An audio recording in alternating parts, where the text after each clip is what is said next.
안녕하세요. 오늘은 컴퓨터 구조에서 굉장히 중요하다고 할 수 있는 부분인 CPU에 대해서 얘기를 시작하려고 합니다. 3장에 데이터의 표현이라고 되어 있는 부분 또한 중요한 부분인데요. 여러분들이 아마 산수교과를 통해서 3장의 내용들을 배웠을 거라 생각하고요. 오늘은 CPU부터 살펴보도록 하겠습니다.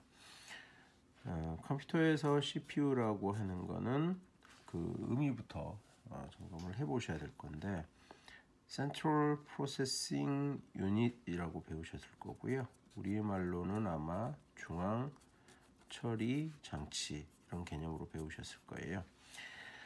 이 CPU는 두 가지의 장치를 일컫는 말인데요. 하나는 연산 장치, 그 다음에 하나는 제어 장치 이렇게 두 가지를 일컫고 있습니다. 컴퓨터에서 핵심적인 장치를 얘기를 할 때 우리는 5개 장치를 5대 장치라고 얘기를 하죠. 그 5대 장치에 대해서 잠깐 다시 한번 살펴보면은요. 학기 초반에 얘기를 했었던 건데 다시 살펴보면은 이러한 구조로 되어 있죠. 어떤 모양일까요? 이걸 보고 우리가 입력 장치라고 얘기하고요. 아웃풋 장치라고 얘기하죠. 입력 장치로부터 데이터가 입력이 되어지고요. 그 다음에 출력 장치로 출력이 이루어져서 사람과 컴퓨터 사이에 대화가 이루어지도록 하는 구조를 가지고 있습니다. 여기에서 데이터가 입력되는 부분, 우리 메모리라고 하는 부분이지요. 그리고 이 메모리에 저장된 데이터들을 연산 장치로 가져오거나 가져와서 처리한 다음에 그거를 다시 메모리에 저장해서 아웃풋 장치로 출력하는 이런 구조를 가지고 있습니다. 이때 연산에 참여하는 연산 장치를 ALU라고 얘기하죠. 잘못 썼습니다. ALU, Arithmetic Logic Unit라고 해서요. 기억하셔야 되는 것 중에 하나가 되겠습니다. 연산 장치죠. 그리고 이러한 장치들의 전체적인 흐름을 통제하는 장치가 있는데 그 장치를 우리가 제어 장치라고 얘기합니다. 컨트롤 장치라고 얘기를 하죠. 그래서 보통은 표현을 할 때 모든 장치를 제어한다는 의미에서 이러한 선흐름 기호를 써서 보통 표현을 하고 있습니다. 이건 마찬가지 선수 과목에서 배우셨던 내용이라고 생각이 되어져요. 자, 이 중에서 우리가 오늘 중심을 두고 살펴보려고 하는 부분은 당연히 이 부분, 이 두 가지 장치가 되는 거고요. 이 두 가지 장치를 바로 CPU라고 부르게 되는 겁니다. 물론 이 CPU 얘기를 하면서는 굉장히 밀접한 관련이 있는 메모리 장치에 대해서 얘기를 하지 않을 수가 없어요. 그래서 메모리와 관련지어서 얘기가 이루어질 텐데요. 이러한 컴퓨터 내부에서 일어나는 이들의 동작 과정을 이해하는 것이 컴퓨터를 이해하는 아주 기본적인 과정이 되겠습니다.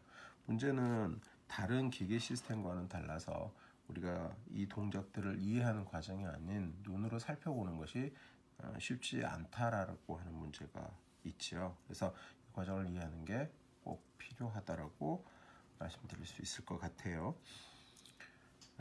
그러면 CPU와 메모리에 집중을 해서 얘기를 한번 진행해 보도록 하겠습니다. 기억할지 모르겠는데 우리 앞 시간을 통해서 이런 얘기를 했어요. 소프트웨어라고 하는 거는 최종적으로 들어와 보면 결국은 명령과 그 다음에 데이터이다 이렇게 얘기했었던 거 기억할지 모르겠습니다. 중요한 얘기라고 했었고요. 이 명령들의 집합, 명령들의 모임을 우리가 프로그램이라고 얘기를 했었고요. 그 다음에 데이터들의 집합이 확장되면 그것이 곧 데이터베이스가 됩니다. 라는 얘기를 했었죠. 결국 소프트웨어라고 하는 것은 기계적인 개념에서 보자면 가장 아랫단에서는 결국 어느 것은 명령일 거고 어느 것은 데이터이다 이렇게 된다라는 뜻이에요. 그래서 기본적으로 인풋 장치를 통해서 입력되어지는 데이터들은 메모리 공간에, 여기를 메모리라고 하겠습니다. 메모리 공간에 어느 부분은 명령어로서 명령어들이 들어가는 부분에 저장이 되어지는 거고요. 또 어느 것들은 데이터로서 저장이 되어지게 됩니다. 이 명령과 데이터부로 나눠져서 저장되는 이 자료들은 적절하게 연산장치나 제어장치로 이동을 해서 처리가 되어지게 되는데요. 지금 이쪽의 사각형을 지금 제어장치라고 얘기를 하고요. 여기를 연산장치라고 한번 생각을 하도록 하겠습니다. 앞에서 얘기했던 연산장치는 ALU라고 부른다고 했죠. 메모리에 여기는 이제 이 두 개를 우리 CPU라고 지금 얘기를 하고 있는 거고요. 기본적인 계략적인 개념부터 얘기를 해서 좀 깊이 얘기를 하게 될 텐데요. 우리 이 예제를 얘기하기 위해서 가정을 한번 해보도록 하겠습니다. 여러분들이 프로그램을 작성을 했다고 생각을 해보도록 하죠. 예를 들어서 이런 프로그램 생각해 볼 수 있을 거예요. A에 3이 들어가 있고요. B에는 4가 들어가 있어요.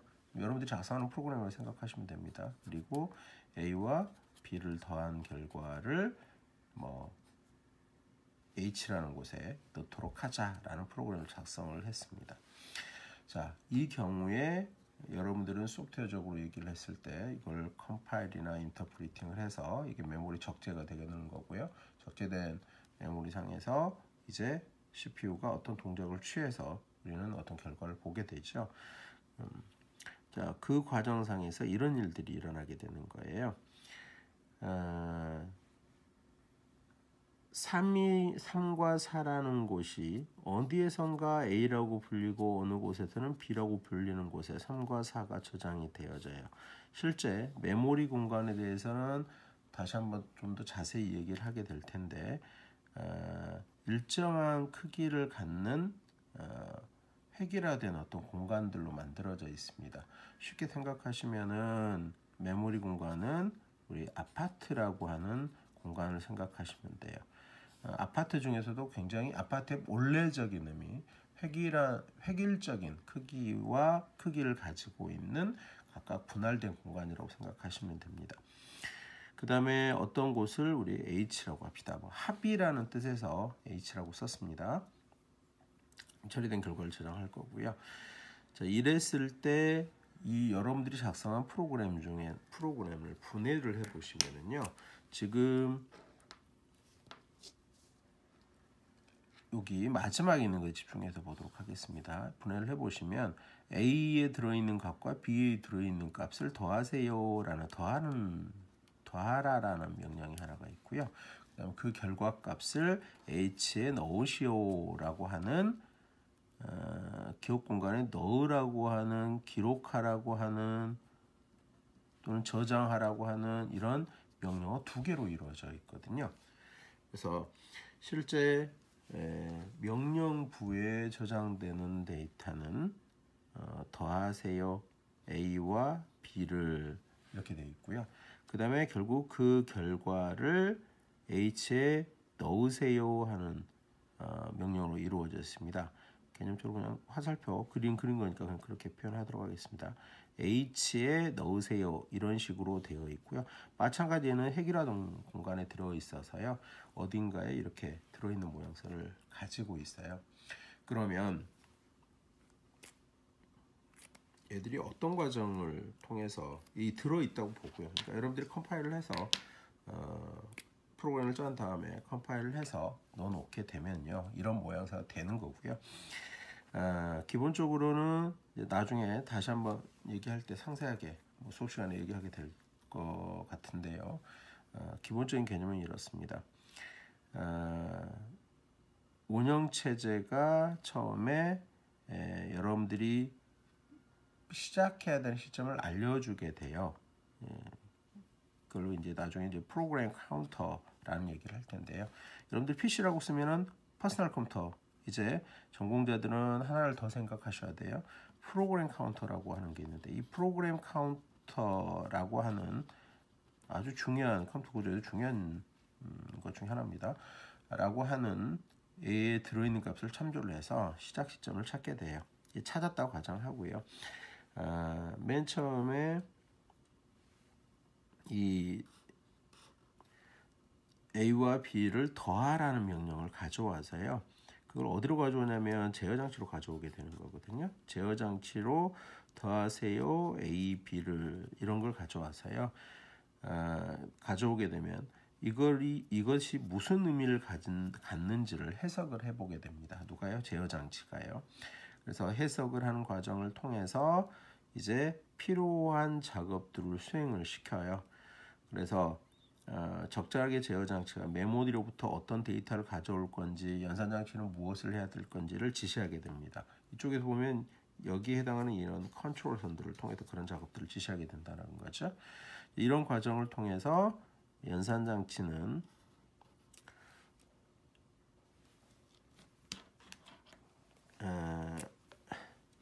특정한 기억 공간, 레지스터라고 하지요. CPU의 많은 CPU를 구성하고 있는 대부분은 레지스터라고 하는데요. 레지스터라는 말은 들어보셨을 거예요. 레지스터 맞죠? 가장 빠른 기억 장치다. 빠른 기억 장치. 뭐 다른 말로는요, CPU의 대부분의 구성 요소가 바로 레지스터다 이렇게 보시면 돼요. 그 전에 아마 레지스터에 대해서 배우실 때는 어떻게 배우셨을 거냐면 임시 기억 장치 이렇게 배우셨을 거예요. 뭐 그런 의미도 되겠지만 이제 임시 기억 장치라는 개념에다가 이런 개념들을 추가하셔야 될 것 같아요. 자, 다시 돌아가겠습니다. 데이터를 가지고는 레지스터, 특히 이 레지스터 첫 번째 항상 연산에 참여하게 된 이 레지스터를 우리가 ACC라고 부릅니다. 이것도 참고하셔야 되죠. 하나하나 많이 쏟아지고 있는데요. 머릿속에 넣으셔야 되는 거예요. 우리말로는 누상기라고 해서요. 항상 연산에 참여하는 레지스터가 되겠습니다. 이런 기억 공간과 또 어떤 데이터를 가져다 놓을 수 있는 레지스터, 데이터 레지스터라고도 해도 되고요. 다양하게 표현을 합니다. 일단은 중요한 건 요거 기억하시고요.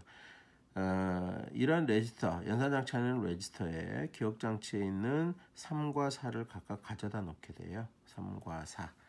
그리고 최종적으로는 이 두 개의 연산에 참여하는 연산장치에 있는 중요한 장치, 지금 더하기 표시로 했습니다. 이걸 우리 뭐라고 한다 그랬죠? CPU에 있는 가장 중요한 가상기이지요. 가상기에게 연산 지시를 줘요. 그러면 두 개를 더해서 7이라는 값을 만들게 됩니다. 이 3이라는 데이터가 들어있었던 기억 공간, 레지스터, 누상기에 두 개의 결과값인 7을 이렇게 해서 집어넣게 되고요. 이 7이라는 값이 만들어지고 나면 필요에 따라서 이제 제어 장치는 그 최종 결과값을 다시 연산 장치에 입력하세요. 미안합니다. 기억 장치에 저장하세요라고 하는 이 명령을 수행을 하게 됩니다. 그래서 7이라는 값이 H라는 공간에 저장되는 이런 과정을 갖게 돼요. 지금 설명한 내용이 기본적으로 계속해서 반복되면서 CPU가 작동을 하게 됩니다. 지금은 아주 계량적인 과정을 얘기를 했고요. 여러분들이 짠 프로그램의 한 문장이 어떤 식으로 운영되게 되는지를 얘기를 했습니다. 여기 이 과정을 통해서 이게 자꾸 이제 숙달이 되면요, 더 한 단계 깊이 들어가서 설명하는 과정을 이해하실 수가 있게 될 겁니다.